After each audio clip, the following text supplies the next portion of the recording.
Existimos para adorar, para atraer a las familias a Cristo. Somos una iglesia que se apasiona, una iglesia viva, Catedral de Vida. Otra vez el diablo lo llevó a un monte muy alto y le mostró todos los reinos del mundo y toda su gloria. Y le dijo: todo esto te daré si postrado me adoras. Entonces Jesús le dijo: vete, Satanás, porque escrito está: al Señor tu Dios adorarás y a Él solo servirás. Entonces el diablo le dejó, y he aquí los ángeles vinieron y le servían. Amén. Gloria a Dios, gracias a Dios por la palabra que tiene para nosotros. El tercer round de esta confrontación entre el diablo y Jesús. No es que Jesús haya perdido alguno de los otros rounds o estén en empate técnico y necesiten ir a una tercera contienda para poder desempatar, sino que nos hemos dado cuenta que Jesús ha podido vencer las dos trampas, las dos tentaciones que Satanás le había tendido para caer, tropezar y no cumplir el propósito de Dios.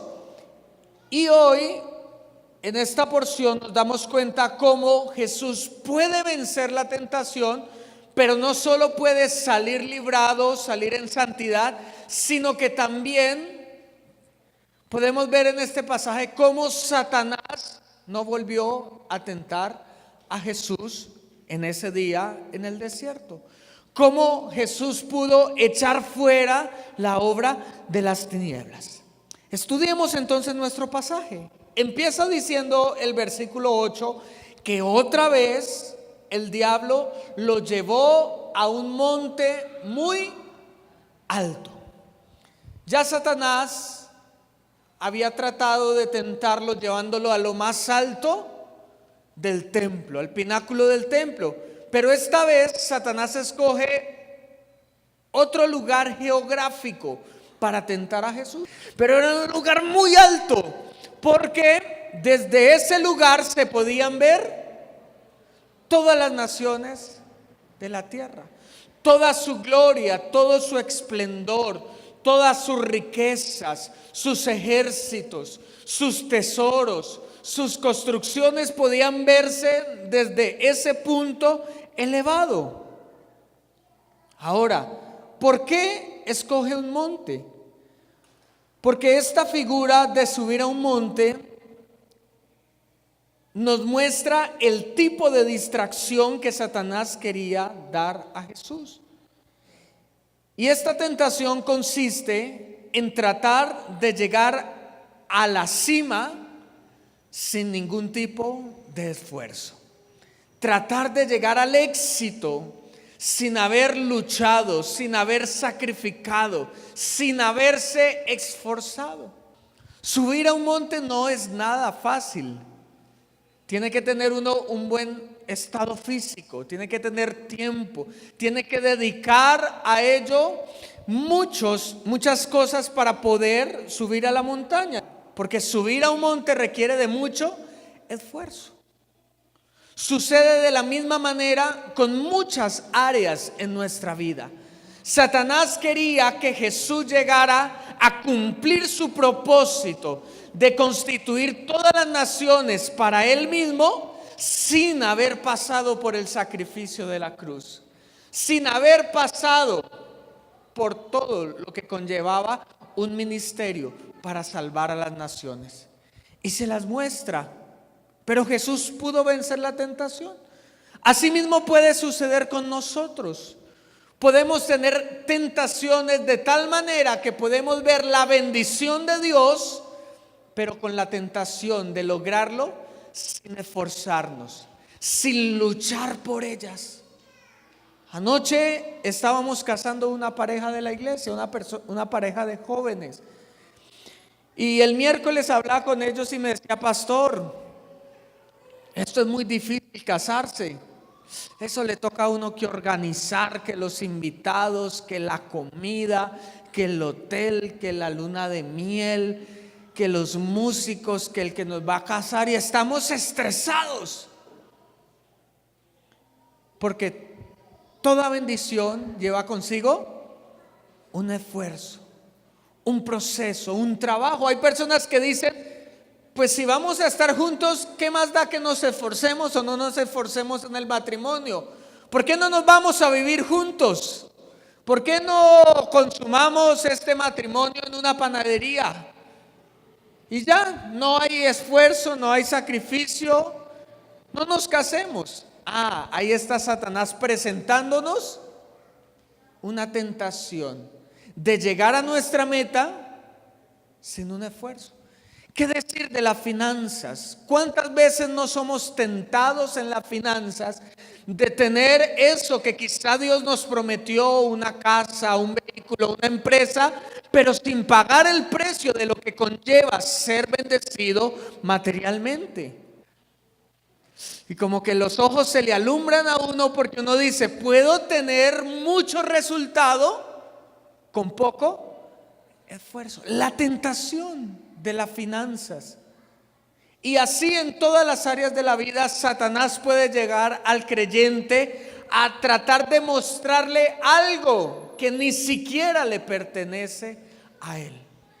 Pero Jesucristo, que es nuestro modelo, pudo vencer la tentación. Mire lo que dice Colosenses capítulo 2, versículo 14, acerca del precio de la obediencia de Jesucristo. Dice: Él, hablando de Jesús, anuló el acta que había contra nosotros, que por sus decretos nos era contraria, y la ha quitado de en medio al clavarla en la cruz. Y el versículo 15 dice: también despojó a los principados y a las autoridades y los exhibió como espectáculo público, habiendo triunfado sobre ellos en la cruz. Jesús sí pudo tomar todos los reinos del mundo y tomarlos para él, venciendo a todas aquellas autoridades espirituales, pero lo hizo por medio de la ¿qué? De la cruz del Calvario. Satanás te mostrará proyectos, ideas que ni siquiera son reales, y si nosotros caemos en la tentación, podemos llegar a distraernos del propósito divino y tomar aquello que Dios nos había prometido antes de tiempo, pero en contra de la voluntad de Dios. Les había dicho en los dos últimos cultos del domingo que había una estrecha relación entre Jesús y su tentación e Israel en el desierto. Y les había dicho que el pueblo de Israel, a diferencia de Jesucristo, fracasó. No pudo vencer la tentación. Y vemos como en el capítulo 32 del libro de Éxodo, mientras estaban en el desierto, Dios llama a Moisés para que suba a estar con él y para darle su palabra, para darle sus mandamientos. Pero cuando el pueblo se dio cuenta que Moisés se demoraba, ¿qué hizo? Le dijo a Aarón: constrúyenos un Dios. Pero no cualquier Dios. No dijo Aarón: coja un pedazo de madera y tállenos un Dios, sino queremos que sea de oro. Y empezaron a traer oro, las riquezas ilusorias. ¿Qué pasa aquí, mi hermano? Que muchas veces el dinero puede convertirse en una distracción para no hacer la voluntad de Dios. Y así como lo hizo el pueblo de Israel, podemos dejar de estar mirando a Dios en su monte santo y esforzarnos para traer sus bendiciones, o por lo menos podemos mirar hacia otro lado y decir: podemos hacer nuestros propios dioses, podemos hacer nuestras propias riquezas. Y mientras Moisés estuvo en el monte hablando con Dios, Israel estuvo pecando detrás del dinero. Puede que pase lo mismo con nosotros hoy en día. Así que, ¿serán malas las riquezas? ¿Será malo el dinero? ¿Serán malas las posiciones económicas, las posiciones sociales? No, lo malo es el valor que nosotros le damos a la riqueza. El Salmo capítulo 24, versículo 1, con el que comenzamos el servicio de hoy, nos enseña que todo lo que hay en la tierra, todo lo que es el mundo, le pertenece a Dios. De Dios es la tierra y toda su plenitud, y aún los que en él habitan. El profeta Ageo también nos hace entender el propósito del dinero dentro de la vida de un creyente. Ageo capítulo 2, versículo 8. Nos da claridad de la posición de Dios frente al dinero.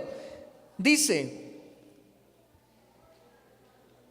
mía es la plata y mío es el oro, dice el Señor de los ejércitos. ¿A quién le pertenece todo el dinero de este mundo? A Dios. Y vuelvo y le digo, la diferencia radica en qué valor tienen las posesiones materiales y el dinero en mi corazón. Su corazón y mi corazón no se hizo para guardar el dinero. Para eso está la billetera. Así que cada vez que usted vea su billetera, asegúrese que el dinero vaya ahí adentro, no vaya en su corazón. ¿Por qué? Porque mire la respuesta de Jesús.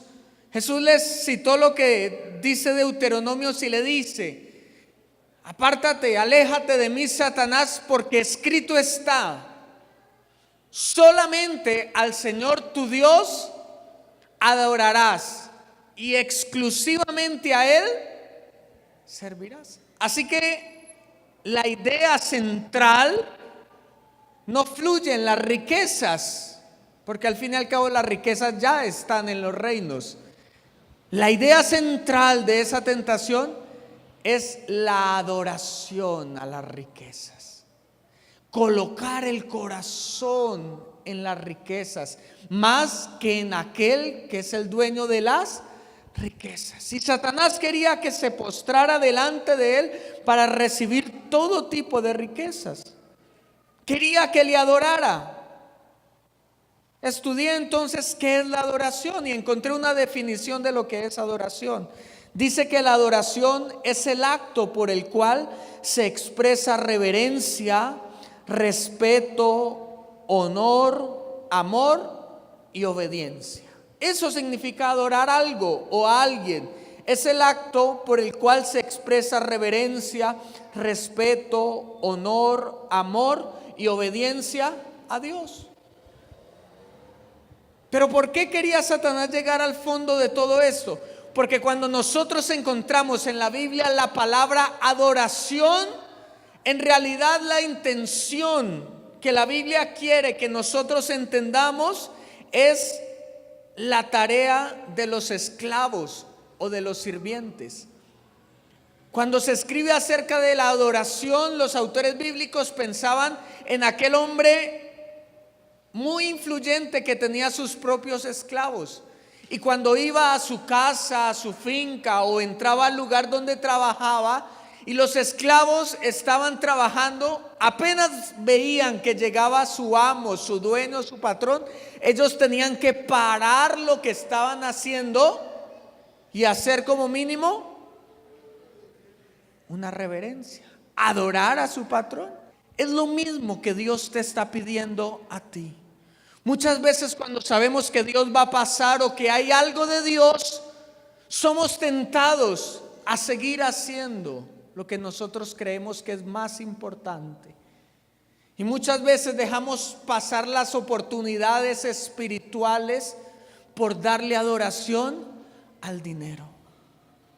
El pastor nos está hablando de una oportunidad para que Dios entre en mi matrimonio.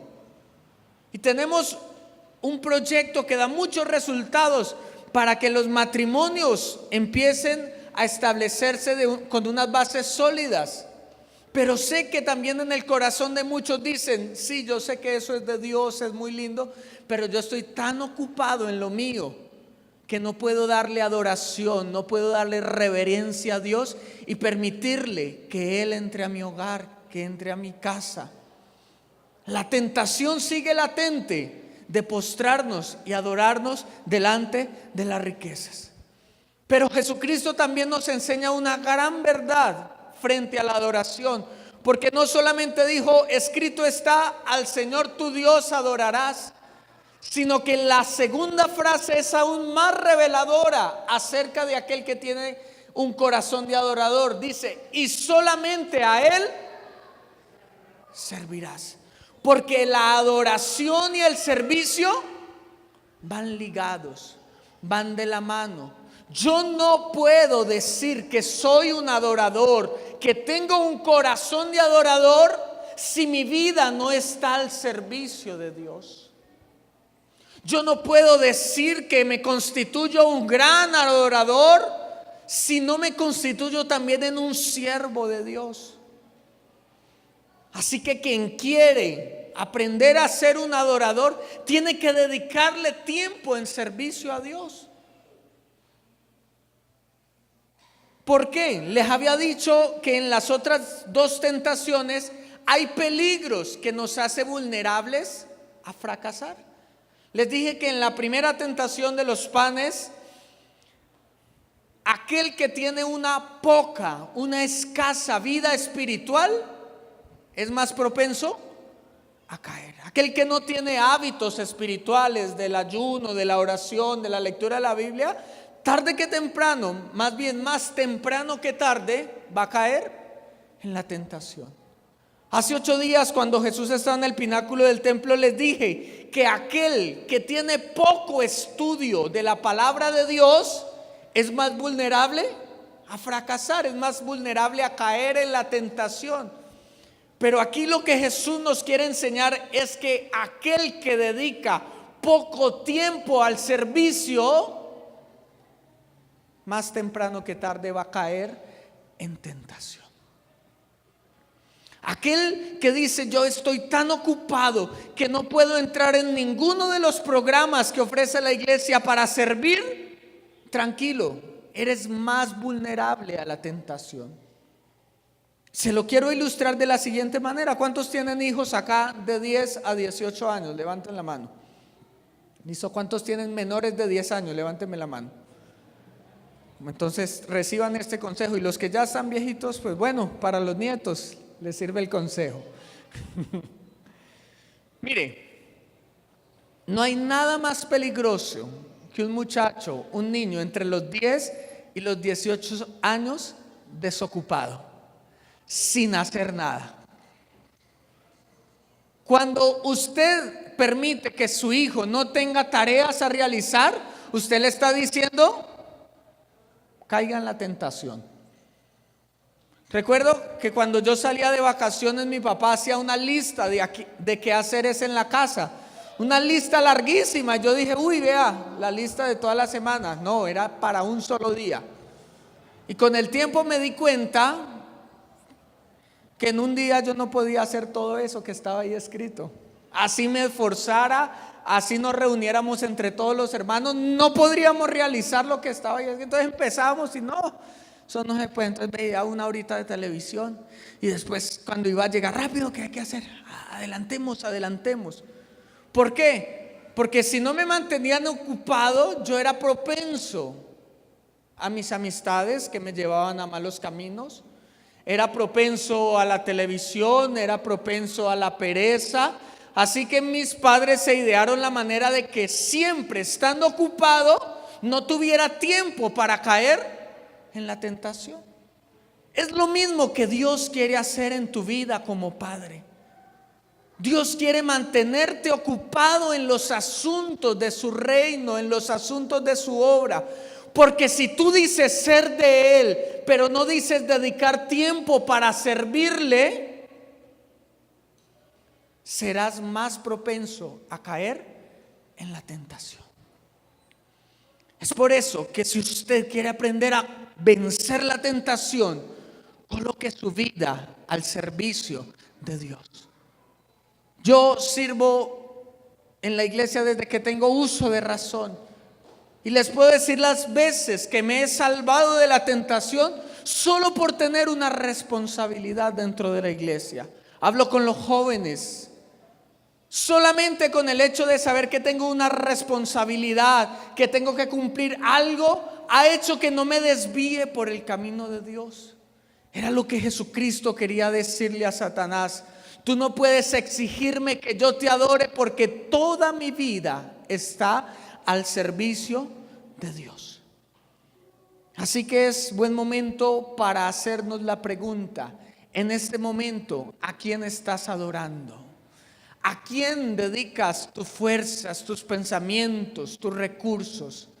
¿A tu Dios o a los reinos de esta tierra y a toda su gloria?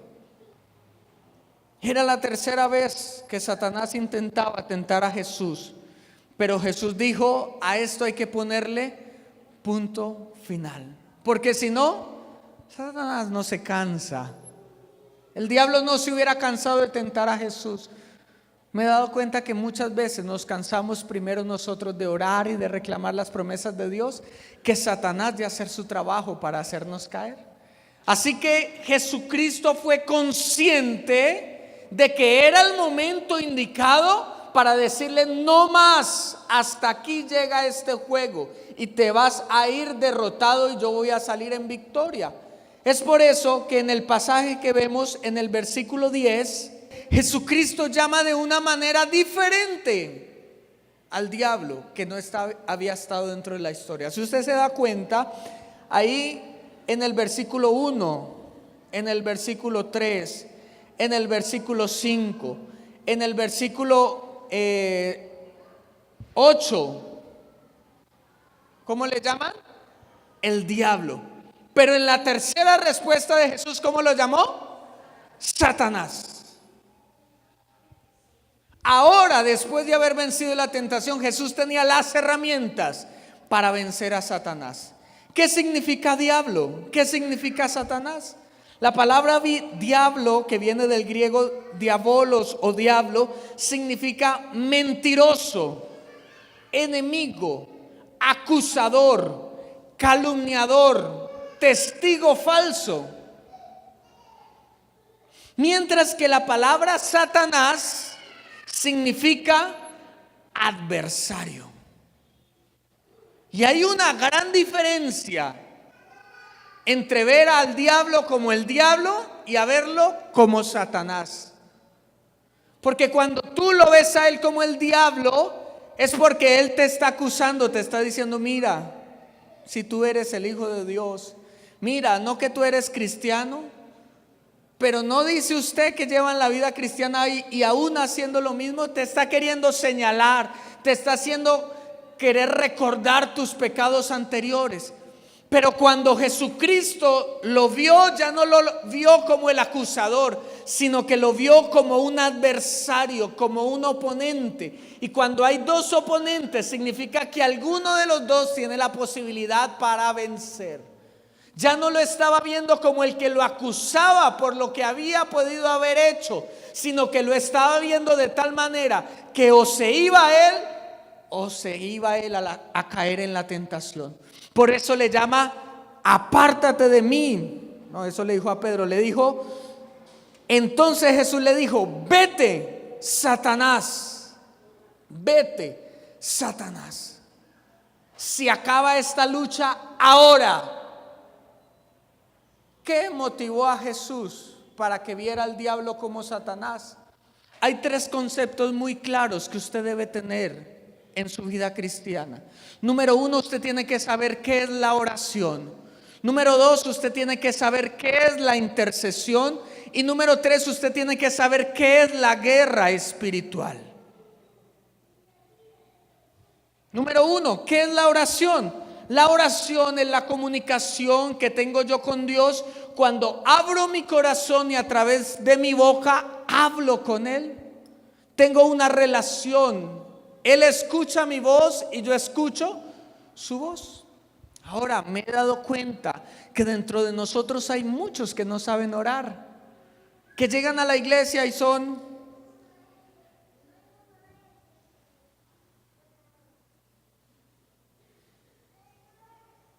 porque no han aprendido a orar. ¿Quiere usted aprender a orar?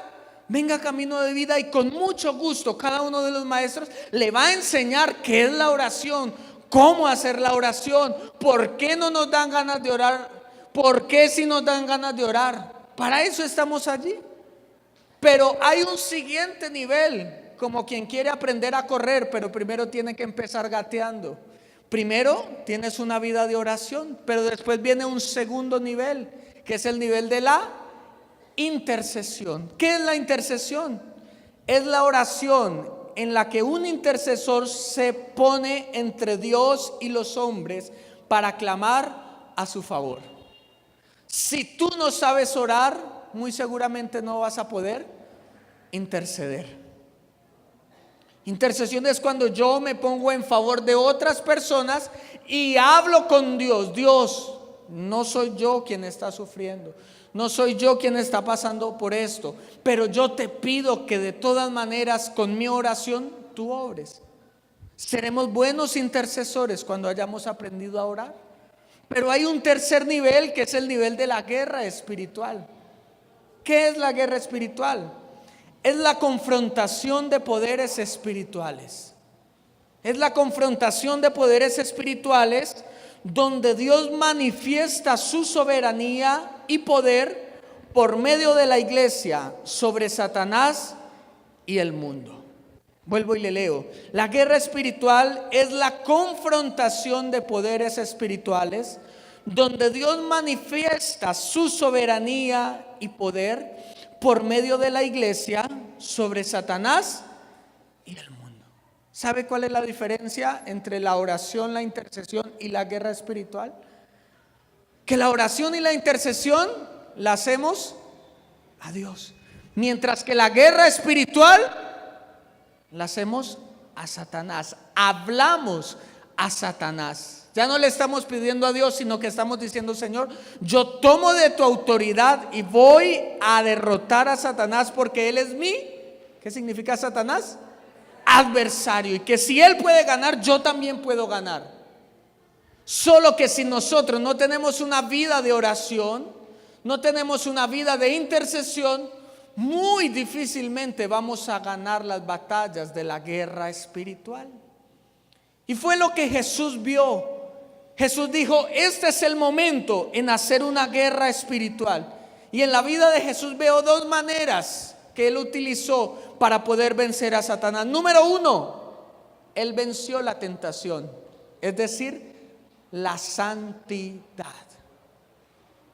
Mire que él no lo mandó a huir desde la primera vez, sino que él venció la primera.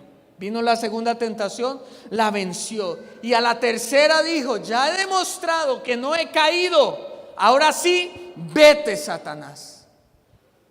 Porque Dios espera que sus hijos sean santos para poder darles autoridad sobre Satanás. De otra manera, si usted y yo no vivimos una vida de santidad, estaríamos haciendo el mismo trabajo y ya no lo veríamos como Satanás, sino lo veríamos como el diablo, como el que te acusa cada vez que caes, como el que te acusa cuando no puedes vencerlo.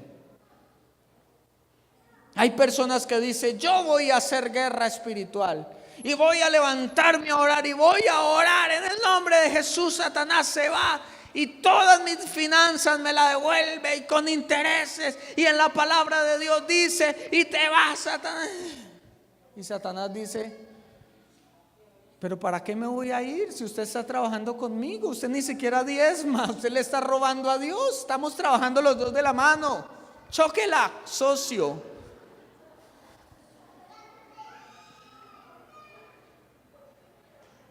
Y Satanás se tiene que ir de mi familia en el nombre de Jesús. No tienes que entrar, todo demonio se va. ¡Ay, guerra espiritual y ninjas karatecas!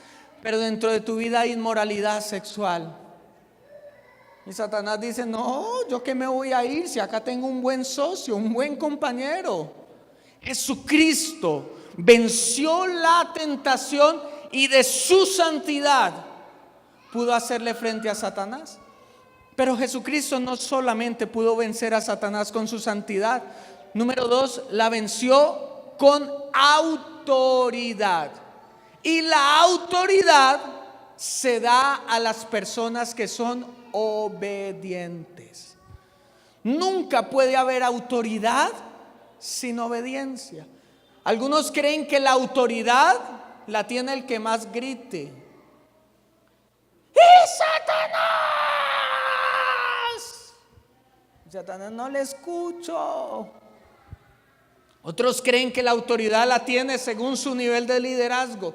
El nivel de autoridad se da según el nivel de obediencia. En las Fuerzas Armadas hay generales, que es el rango más alto de autoridad. ¿Sabe por qué hay generales? Porque son obedientes al presidente y al ministro. De otra manera, jamás los ascenderían a general. Si desde que fue un soldado raso no mostró señales de obediencia, pues nunca lo van a ascender a cabo, ni nunca va a ser capitán, ni mucho menos llegará a ser un general de la República. Porque entre mayor obediencia, mayor autoridad. Es lo que nos explica Santiago en su epístola, en el capítulo 4, versículo 7. Santiago capítulo 4, versículo 7. Nos muestra esta fórmula que Jesús empleó en el desierto contra Satanás. Sométanse pues a Dios, resistan al diablo y él huirá de vosotros. No dice ayunen, no dicen pórtense bien, no dicen conozcan mucho la Biblia. Obedezcan, sométanse a Dios. Y Dios está buscando una generación que le obedezca, una generación que le sirva y por ende una generación que le adore. Pero si nosotros estamos distraídos en las riquezas, jamás podremos rendir nuestra adoración y nuestra obediencia a Dios.